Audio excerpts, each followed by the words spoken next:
Okay, physics, here we are back again, and I'm doing a video, but I haven't figured out how to put it on me, but that's okay. So I talked with Mr. Herring today, and he let me know that the seniors will finish on May 1st. So we're going to try to finish up this unit and get as much as we can get done by May 1st.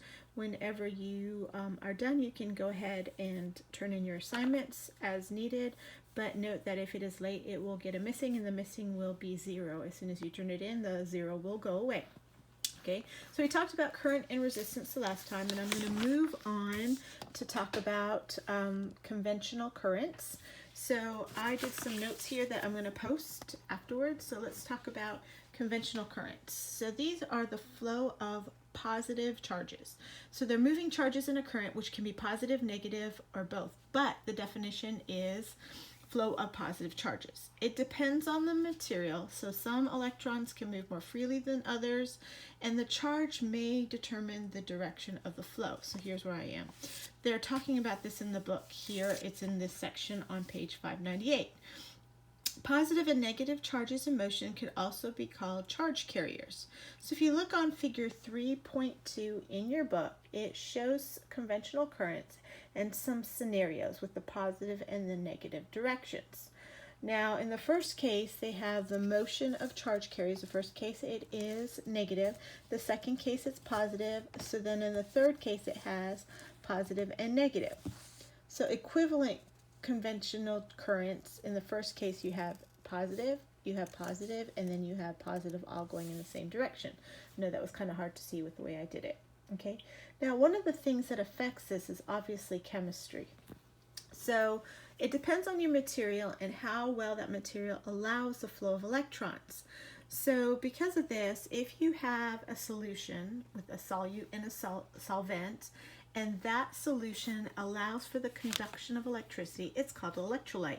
Now you know electrolytes because you drink Gatorade and Powerade, and that helps to get the electron flow to your muscles so that you don't get dehydrated and your muscles can work and not cramp up. So if ions move through the solutions easily, it's an electrolyte, which you already know. But that also helps with the flow. Now, the book also talks about what's called drift velocity. And I found a video of drift velocity that I'm going to put on a link with this note. But I only want you to watch the video up to about minute 125, because after that it starts getting into a lot more drift velocity than I really want you to go into. So on page 599, or sorry, yes, 599, drift velocity is talking about as electrons move through the conductors, collisions with the vibrating metals of the atoms cause the electron to constantly change direction. So there is a figure that shows this, and in that video that I'm going to show you, it does show what drift velocity is. So it's constantly moving and changing direction in every single collision that it hits. And so you're going to have what's called the drift. Now, this is technically defined as the net velocity of a charge carrier moving an electric field. But the more movement you have, you're going to have more kinetic energy, so therefore you're going to have more drift. Now there's something called resistance, and you may have seen resistors in various types of things. So we're on to page 600. So some materials just naturally allow currents to flow more easily, which can be good, but it can be bad. So we humans don't react well, obviously, to current flow because we're very sensitive to that. So sometimes you want to slow down the material depending on what it is, or slow down the current. So the definition of resistance is the opposition presented to the electric current by a material or device, okay? So basically, it is the ratio of the potential difference to the current, okay? So resistance is R. You have delta V, which is the potential difference, and I, which is a current. And it talks about this also in the book. And actually, this is on the next page. So resistance to current is over here, and it is on page 600. So there is where I got that formula from, okay? Now, if we're talking about resistance, we have to talk about the SI unit. And the SI unit is an ohm, so it kind of looks like that, which you probably come across. Funny looking horseshoe shape, okay? Now, an ohm is equal to 1 volt per ampere. So when we're doing that, that might come up as we are doing some of our calculations. Now, when we're talking about resistance, Ohm's Law comes into play. But Ohm's Law, you have to be careful because it does have some exceptions to it. Okay, so basically Ohm's Law, which most people come across, I did teach my PACE kids this when they were doing the Student Astronaut Challenge, is delta V over I, and that equals a constant. So since it equals a constant, you can go further and say that delta V is equal to IR. So if you don't remember what I is a current, and I probably should have written that down. R is resistance, and delta V is the potential difference. Okay, so I, again, is the current, R is the resistance, and delta V is the potential difference. Now, like I said, Ohm's Law does not always work. We are assuming that all materials in this book go under Ohm's Law. If something works under Ohm's Law, we call it an ohmic material, and therefore the graph will have a linear slope like this. So where you have the current potential difference, it will be just a constant ratio. If it is non-ohmic, it's going to not have a linear. It's going to be the inverse of that.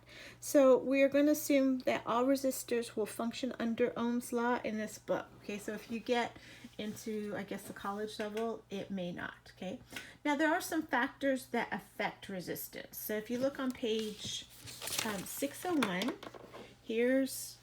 there's a graph. I forgot to show you that, but theirs is better than mine.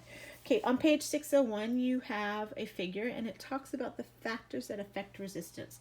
So obviously length. Now think about if you're going to walk down a hall, or you're going to walk down like a smaller hall versus a bigger hall.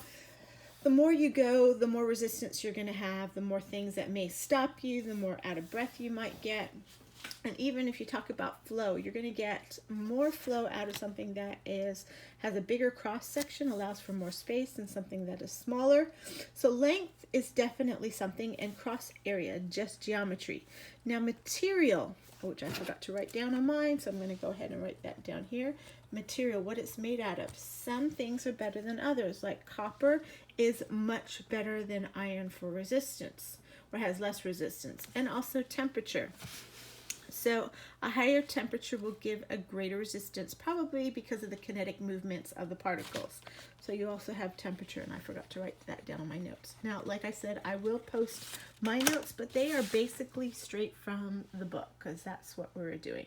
Now, I will post the organic chemistries video again, just in case, because I know you like that better than me. But basically, Ohm's Law is pretty easy. It's self-explanatory. Here's a good picture of some resistors in the book. So resistors are used just to control the amount of current in conductors. So here's what I'm talking about. This is on page 602. And Ohm's Law is just going to be straightforward. So I'm doing the example in this book. I'm just going to turn this, which I know, actually, let me just do this. So I'm going to read out the example problem to you. And it says, a medical belt pack with a portable laser for an in-field medical purposes has been constructed. The laser draws a current of 2.5 A, so that's the I, and a circuitry resistance of 0.6 ohms, so that's the R. So what's the potential difference of the laser? So that's delta V. So if I did the practice problem here, I wrote down I for current, 2.5 amps, R resistance 0.6 ohms, and I need to find out the potential difference. So basically all I'm going to do is take Ohm's Law, which there was one thing I forgot to say. Most of the time we use delta V equals IR, even though the technical law is delta V over I equals a constant. So delta V equals IR. So I'm just going to plug in. My I was 2.5 amps. My R was 0.6 ohms, and I'm going to multiply it, and I get 1.5 volts. Pretty easy. So I'm asking you now to do the practice problems on page 603. I thought this was the last section. It is not. So we still have one more section before our test. It will be open notebook. But do note that after this section, it talks about salt water and perspiration and what it does to the resistance of our body. So our body's resistance to current is somewhere in the 500,000 ohm range when it's dry.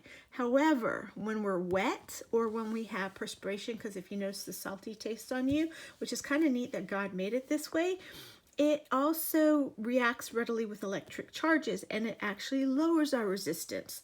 So we have, it goes down to 100 ohms. It can go down to 100 ohms, that is, okay? And we sometimes feel tingling sensation. Now this resistance is actually used in lie detectors. So it talks about how this resistance and this change in the resistance actually detects if someone tells a lie. I thought that was pretty neat. And on the last page of this section, it talks about potentiometers and variable resistors if you want to look at that.